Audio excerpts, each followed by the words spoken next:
नमस्कार दोस्तों, मैं मुकेश कुमार श्री सिद्धि विनायक एजुकेशनल ट्रस्ट के स्टडी पॉइंट पे आपका स्वागत करता हूं।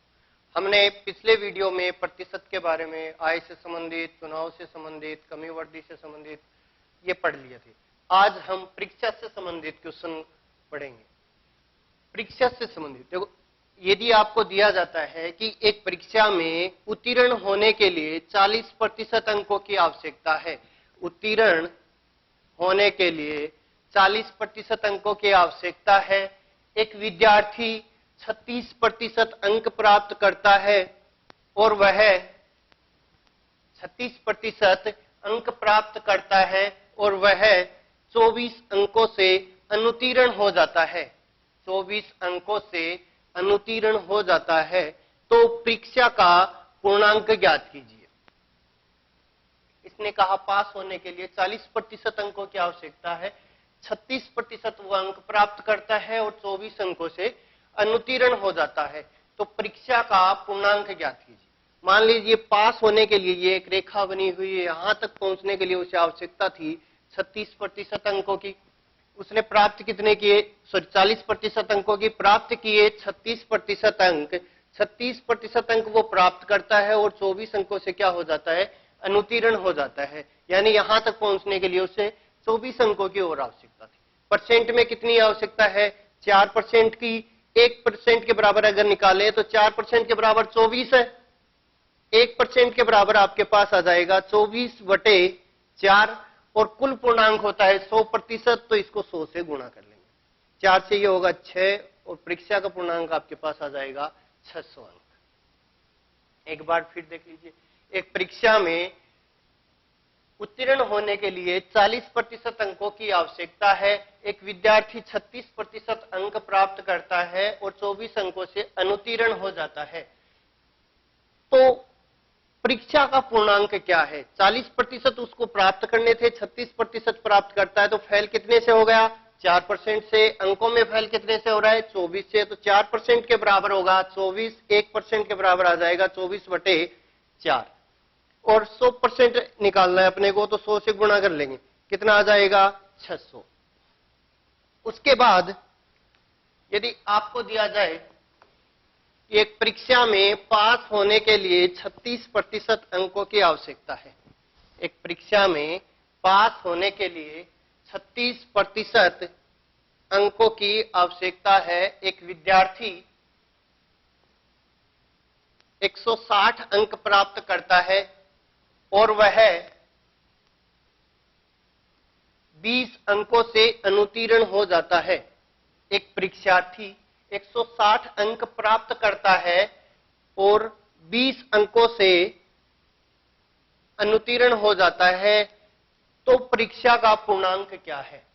तो परीक्षा का पूर्णांक क्या है? आवश्यकता कितनी है? 36% अंकों की है। उसने प्राप्त कितने किए? 160 और 20 अंकों से वो फेल हो गया, तो पास होने के लिए अंकों की आवश्यकता थी 160 + 20 यानी 180 अंकों की आवश्यकता थी। तो ये 180 अंक जो है वो किसके बराबर है? 36% के बराबर। 36% बराबर 180, 1% बराबर 180/36 और आपको करना है पूर्णांक ज्ञात करना है, तो 100 से गुणा कर लेंगे। 36 से इसको काटोगे आपके पास आ जाएगा 5 और इनको गुणा करोगे, पूर्णांक क्या आ जाएगा? 500। फिर आता है दो विद्यार्थी दे रखे हो अलग अलग, उसमें आपको उनके अंक दे रखे हो, प्राप्त किए गए और फेल और पास होने वाले। आपको जैसे दे दिया कि एक परीक्षा में एक विद्यार्थी 36% अंक प्राप्त करता है और 36 अंकों से अनुत्तीर्ण हो जाता है। एक परीक्षा में एक विद्यार्थी 36% अंक प्राप्त करता है और 36 अंकों से अनुत्तीर्ण हो जाता है। एक दूसरा विद्यार्थी 45% अंक प्राप्त करता है और 45 पास होने से 45 अंक अधिक प्राप्त करता है। इसने कहा एक परीक्षार्थी है वो 36% अंक प्राप्त करता है और 36 अंकों से अनुत्तीर्ण हो जाता है। एक दूसरा विद्यार्थी 45% अंक प्राप्त करता है और पास होने से 45 अंक अधिक प्राप्त करता है, तो परीक्षा का पूर्णांक क्या है?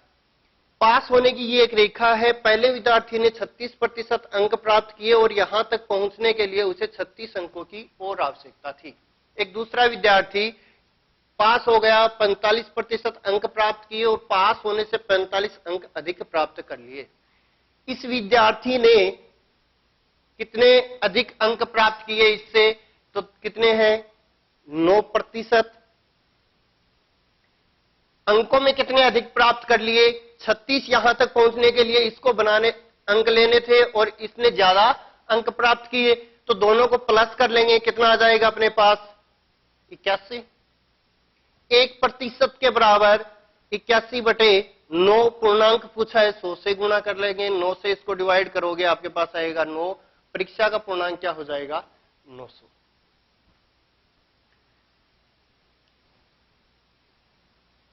ऐसा ही एक क्वेश्चन और देखते हैं।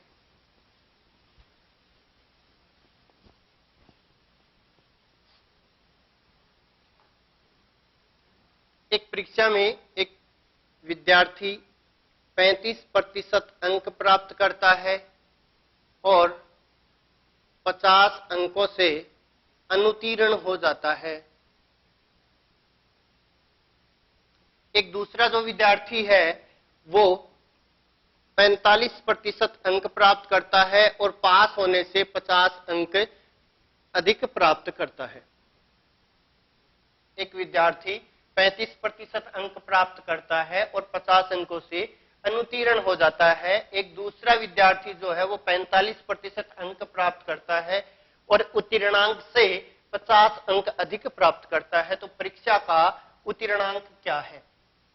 तो देखो, इसमें यहां तक पहुंचने के लिए इसने 35% अंक प्राप्त किए और 50 अंकों की और आवश्यकता थी। इसने 45% अंक प्राप्त किए और यहां से 50 अंक अधिक प्राप्त कर लिए। इसने कितने अधिक अंक प्राप्त किए? 10% और अंकों में 100 अंक। पूछा आपको पूर्णांक है, सॉरी उत्तीर्णांक है। उत्तीर्णांक यानी यहां तक पहुंचने के लिए कितने प्रतिशत अंकों की आवश्यकता थी? तो 1% के बराबर कितना आ जाएगा? 10। इसको डिवाइड कर लेंगे तो अपने पास 1% के बराबर 10 अंक आ गए। अब आपको परसेंटेज में, इनको परसेंटेज में बदलना है। 50 को परसेंटेज में बदलोगे तो आपके पास 10 से इसको डिवाइड करना है, कितना आ जाएगा? 5%। 35% इसने प्राप्त किए, 5% से फेल हो गया, तो पास होने के लिए कितने अंकों की आवश्यकता थी? 40% अंकों की। अगर इससे करते हैं तो 5% इनको प्रतिशत में बदलेंगे, 5 आएगा, इसमें से माइनस कर लेंगे, कितना आ जाएगा? 40% आ जाएगा।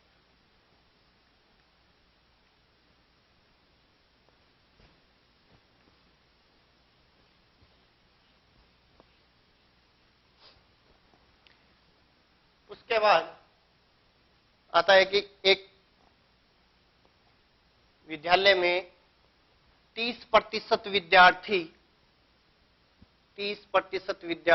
गणित विषय में और 25% विद्यार्थी अंग्रेजी विषय में अनुत्तीर्ण हो जाते हैं।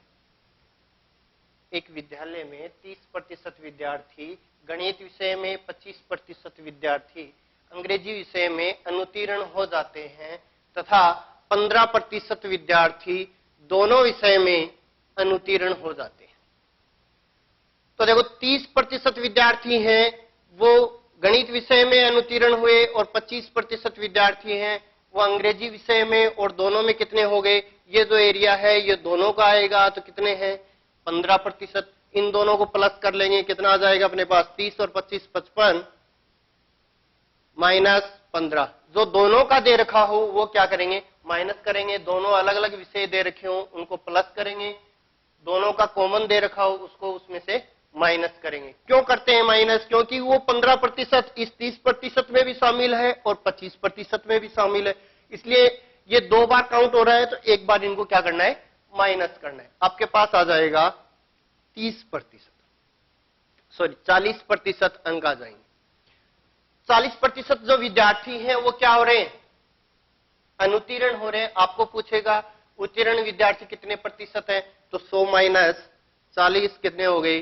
60% विद्यार्थी हैं वो उत्तीर्ण हैं। अब हम ऐसा ही एक क्वेश्चन और देखते हैं। आपको यदि दे दिया जाए कि किसी परीक्षा में 70% विद्यार्थी गणित विषय में उत्तीर्ण होते हैं और 60% विद्यार्थी अंग्रेजी विषय में उत्तीर्ण होते हैं, अंग्रेजी विषय में उत्तीर्ण होते हैं, और 20% विद्यार्थी दोनों विषय में अनुत्तीर्ण होते हैं, दोनों विषय में अनुत्तीर्ण होते हैं, तो और यदि उत्तीर्ण होने वाले छात्रों की संख्या आपको दे रखी हो 200, तो परीक्षा में कुल कितने विद्यार्थी थे? 70% क्या हो रहे हैं? गणित विषय में उत्तीर्ण हो रहे हैं, तो अनुत्तीर्ण कितने होंगे? 30%। 60% वो अंग्रेजी में उत्तीर्ण हो रहे हैं, अनुत्तीर्ण कितने होंगे? 40%। मैंने अभी बताया दोनों जब अलग अलग विषय हों उनको अपन प्लस करेंगे, अनुत्तीर्ण को प्लस कर लेते हैं, कितना आ जाएगा? 70। दोनों विषय में कितना आ रहा है? 20, तो माइनस 20 कितना आ गया? 50%। 50% जब अनुत्तीर्ण हो रहे हैं तो 50% ही क्या हो रहे हैं? उत्तीर्ण। अब यहां पे आपको दिया कि उत्तीर्ण होने वाले छात्रों की संख्या है वो 200 है, तो 50% बराबर 200, 1% के बराबर 200 बटे 50। कुल छात्रों की संख्या पूछी है 100 से, इसको गुणा कर लेंगे 50 से, ये 2 बार डिवाइड हो रहा है, इनको मल्टीप्लाई करेंगे, कितना आ जाएगा? 400। कुल विद्यार्थियों की संख्या क्या है? 400 है।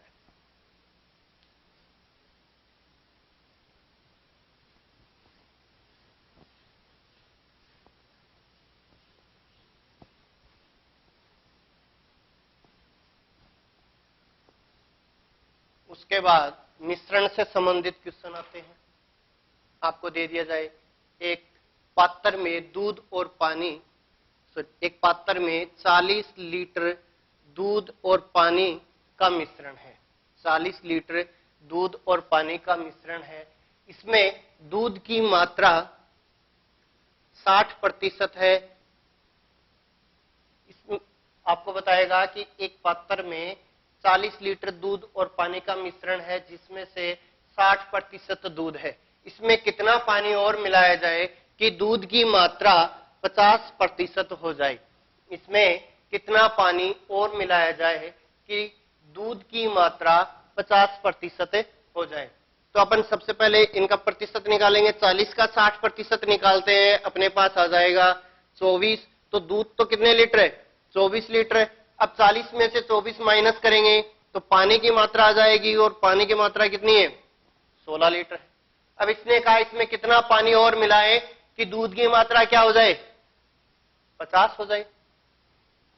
तो जब दूध की मात्रा 50% होगी तो 50% के बराबर दूध कितना होगा? दूध तो और मिलाना नहीं है, तो इसमें कितने लीटर रहेगा? 24 लीटर ही। वो 50 के बराबर आ जाएगा 24 लीटर। 1% के बराबर निकालेंगे बटा में 50।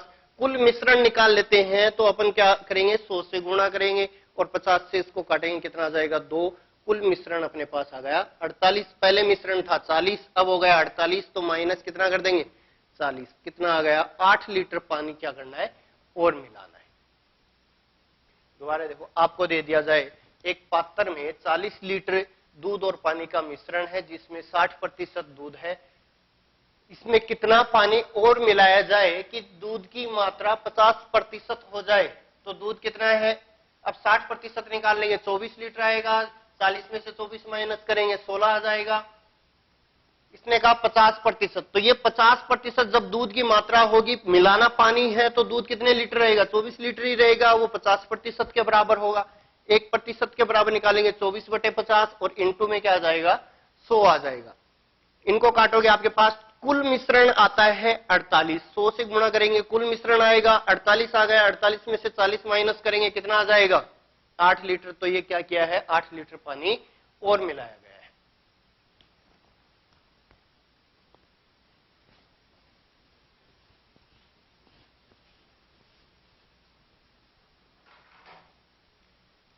ऐसा ही एक क्वेश्चन और देखो। एक पात्र में 320 ग्राम अल्कोहल और पानी का मिश्रण है।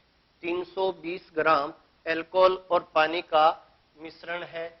इसमें कितना एल्कोहल और 320 ग्राम पानी और एल्कोहल का मिश्रण है, और यदि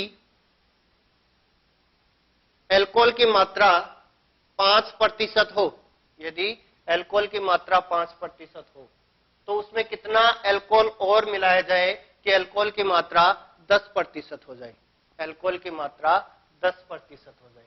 तो पहले 320 का 5% निकालेंगे, अपने पास आ जाएगा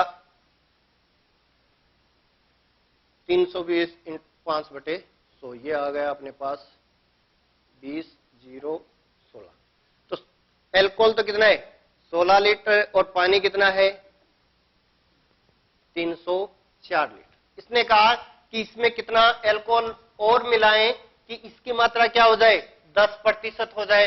तो 90% के बराबर आपके पास है 304, 1% के बराबर करेंगे, बटा में क्या आ जाएगा 90, और कुल मिश्रण निकाल लेते हैं 100। तो अपने पास क्या आ गया, ये 0 से 0 कैंसिल हो जाएगा, 9 से इसको करोगे आपके पास आएगा